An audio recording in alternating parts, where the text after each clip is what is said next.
Notre invité est le secrétaire d'État chargé du tourisme, des Français de l'étranger et de la francophonie, Jean-Baptiste Lemoyne. Bonjour. Bonjour. On s'est réveillé avec une bonne nouvelle ce matin. Le Royaume-Uni va supprimer dimanche prochain la quarantaine imposée jusqu'ici aux voyageurs vaccinés en provenance de France métropolitaine. Nous étions l'exception en Europe. Au gouvernement, vous dénonciez une discrimination. Comment avez-vous fait, Jean-Baptiste Lemoyne, pour faire plier Boris Johnson ? Non, mais les contacts ont été permanents depuis le début parce que nous, sur des éléments tout simplement scientifiques, rationnels, on voit qu'il y avait une capacité à remettre des règles ordinaires et pas extraordinaires par rapport à ce qui se faisait aux autres pays européens.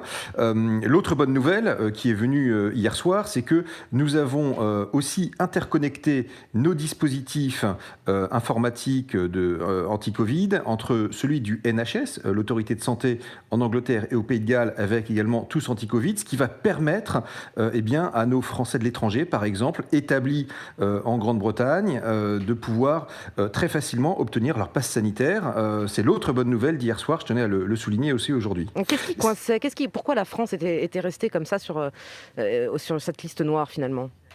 Écoutez, maintenant, j'ai pas le nez sur le rétroviseur, mais plutôt devant. Ce qui est important, c'est que ça va permettre aussi à un tourisme britannique peut-être de revenir en France, parce que on a pu regarder qu'au mois de juillet, c'est ça qui nous manquait, par exemple, sur les clientèles européennes et internationales.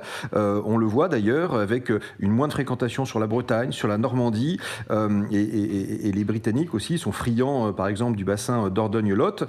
Donc c'est une bonne nouvelle. Ils auront moins d'appréhension peut-être pour revenir, parce qu'ils savent que désormais, ils ne seront pas empêchés de revenir avec cette quatorzaine. En revanche, ça paraît un peu moins facile avec Joe Biden. La France a ouvert grand ses portes aux touristes américains. L'inverse n'est toujours pas vrai. Alors la Maison-Blanche assure cette nuit-là qu'elle est en train de travailler à un plan pour ouvrir ses frontières aux vaccinés étrangers.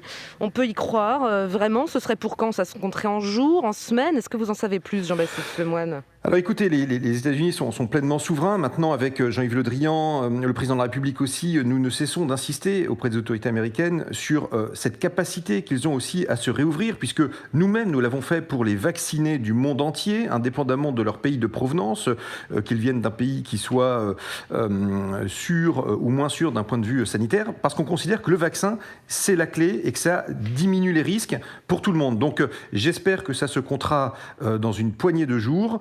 Mais naturellement, c'est aux autorités américaines de le décider. Et justement, pourquoi on n'a pas fait donnant-donnant ? On ouvre notre porte, ils ouvrent la leur, s'ils ne le font pas, on la ferme. Ça veut dire que faire donnant-donnant, ça veut dire aussi la double peine pour nous. Ça veut dire que non seulement, effectivement, nous sommes privés d'aller aux États-Unis, mais qu'on se prive nous-mêmes de recevoir cette clientèle américaine pour laquelle l'envie de France est intacte. On l'a mesuré. Les Américains, je peux vous le dire, depuis le mois de juin, sont déjà de retour et on se réjouit de les revoir d'ailleurs sur certaines destinations, Paris, Côte d'Azur, etc. Même si ça reste encore je dirais, embryonnaire, timide. Et donc, pourquoi, encore une fois, s'infliger nous-mêmes une double peine ? Le tourisme, ça fait aussi tourner l'économie touristique de nos territoires. Et d'ailleurs, à Paris, destination dont ils sont friands, hélas, on est encore dans une situation encore complexe. Voilà. Oui, il y a des retours d'Américains à Paris, vous le disiez, mais enfin, certains hôtels préfèrent fermer tellement il y en a peu. En moyenne, 60 à 70% de chiffre d'affaires en moins par rapport à l'avant-Covid. Est-ce qu'il y aura des aides pour ces professionnels ? Alors, naturellement, nous maintenons nos dispositifs d'aide. On en est, depuis le début de la crise, à 36 milliards d'euros mis en place en soutien à l'économie touristique, à tous ces entrepreneurs, ces entreprises. Et un tiers de ces aides, d'ailleurs, ont été en soutien de prestataires touristiques de Paris et l'Île-de-France. Ça montre combien cette destination est importante et combien elle a souffert aussi. Je veux dire que l'État a été là, on continuera d'être là au rendez-vous. Et puis, naturellement, il faudra travailler le moment venu aussi à la relance de cette destination. Nous l'avons fait avec une destination comme Lourdes aussi, deuxième ville hôtelière de France, qui a été gravement touchée avec ce Covid. Là, il relance les destinations. Et bien tout ça, on va le faire aussi avec Paris et l'Île-de-France. Il y a d'ailleurs une offre, vous avez vu, qui est formidable, qui s'est renouvelée. On a en tête l'hôtel de la Marine, la collection Pinault. Je le dis d'ailleurs à tous vos auditeurs, Paris se découvre aussi au mois d'août.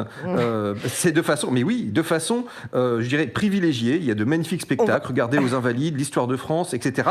Donc, voilà, c'est aussi un appel que je lance. On va quitter Paris, Jean-Baptiste Lemoyne, parce qu'il y a du monde, évidemment, ailleurs, au bord de mer, à la montagne.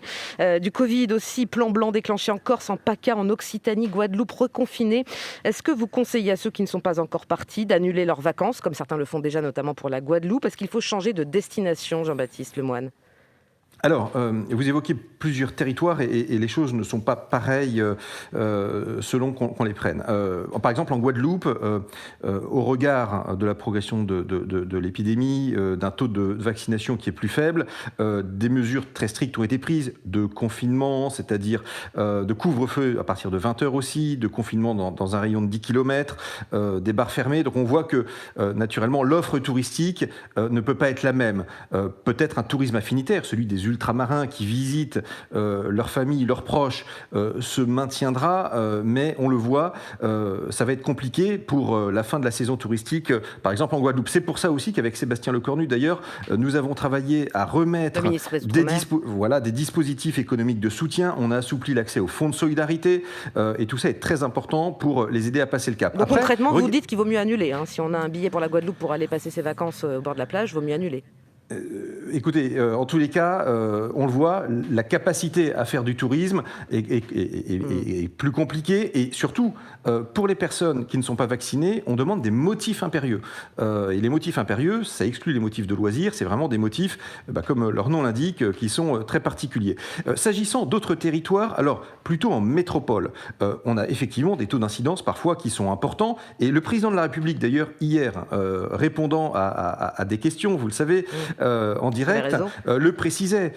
Par exemple, en région sud, dans le département du Var où il y avait un taux d'incidence qui dépassait les 400 et en temps normal, on aurait dû fermer certaines activités. Mais aujourd'hui, parce qu'il y a ce pass sanitaire qui bientôt sera étendu, eh bien, on est en capacité de maintenir ouvertes des activités et donc, finalement, de proposer une expérience de vacances ou de tourisme qui est presque intacte dès lors qu'on fait attention, qu'on montre qu'on est vacciné ou bien qu'on se teste régulièrement pour rentrer dans le pass sanitaire. C'est ce qui fait que cet été, d'ailleurs, pour l'instant, se déroule bien. Les résultats sont bons. Si on prend, par exemple, l'hôtellerie de plein air, les gîtes, je peux vous dire qu'on est, sur le mois de juillet, à des niveaux de réservation qui sont supérieurs à ceux de 2019. Et c'est valable, encore une fois, je prends un réseau d'hôtels, par exemple, comme Logis Hôtel, plus 6% par rapport à 2019. C'est une bonne saison. C'est une bonne saison à ce stade. L'espoir est toujours là pour le mois d'août, pour l'arrière-saison, mais ça veut dire que nous devons collectivement continuer à faire attention, prendre les précautions, respecter les gestes barrières. Il y a aussi cet aspect préventif sur lequel j'insiste, parce qu'il y a des petits relâchements du quotidien qui parfois peuvent conduire au pire. Donc, voilà. Une bonne saison malgré la météo, malgré le Covid. Quid des Français expatriés à l'étranger qui vivent dans des pays sur liste rouge?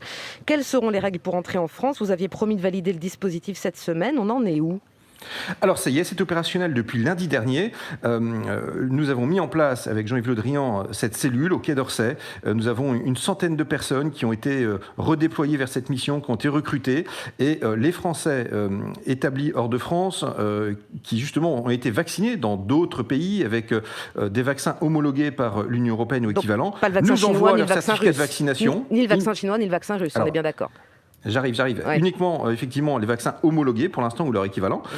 Ça comprend, par exemple, en revanche, le Covishield, qui a été beaucoup utilisé en Afrique. Ils nous envoient leur certificat de vaccination. Nous, on saisit ces informations. On leur envoie en retour un QR code. Et ça leur permet donc d'avoir le pass sanitaire comme tout Français résidant en France. C'est donc, effectivement, un gros travail. Je veux dire, par exemple, quelques chiffres, pour vous donner un ordre d'idée. La montée en puissance du dispositif. Il y a 2 jours, 1500 QR codes envoyés. Hier, 3000 QR codes envoyés. Et bien, beaucoup de demandes qui arrivent. On en est aujourd'hui à 20 000 demandes qui sont arrivées. Donc, voilà. Je le dis aussi à tous ces Français. Nous allons leur envoyer le plus vite possible. Mais il y a également beaucoup de demandes qui sont arrivées. Jean-Baptiste Lemoyne, dernière question en quelques mots. Qu'en est-il pour les milliers d'étudiants qui vivent dans des pays où la vaccination n'est toujours pas ouverte aux jeunes? Ils sont certains sans visa, ne peuvent pas rentrer. On a des témoignages de jeunes très angoissés. Vous leur dites quoi ce matin? Alors, 2 choses. Sur les étudiants, je veux leur dire que le principe est acquis, le principe est acté que nous accueillerons les étudiants internationaux qui sont inscrits dans les établissements. Le principe, il est acté, donc ils ne s'inquiètent pas. Je sais que c'est très angoissant, je vois les messages comme vous, et nous allons annoncer dans les prochains jours les modalités pratiques qui leur permettront de venir. Et deuxième chose, au-delà du public des étudiants internationaux, je veux le dire, il y a également des touristes internationaux qui sont présents sur le sol national en ce moment même où je vous parle. Et le 9 août va entrer en vigueur le pass sanitaire étendu. Et donc, je vous annonce que, justement, notre objectif, c'est que dès le 9 août, ces touristes présents sur le sol national puissent aussi commencer à obtenir des passes sur le même modèle que les Français à établir de France, et nous mettons en place, là aussi, un dispositif dédié, évolutif, qui va monter en puissance pour faire face à ces demandes. Jean-Baptiste Lemoyne au micro, France Inter. Merci beaucoup, au revoir. Je rappelle que vous êtes le secrétaire d'État chargé du tourisme, des Français de l'étranger et de la francophonie.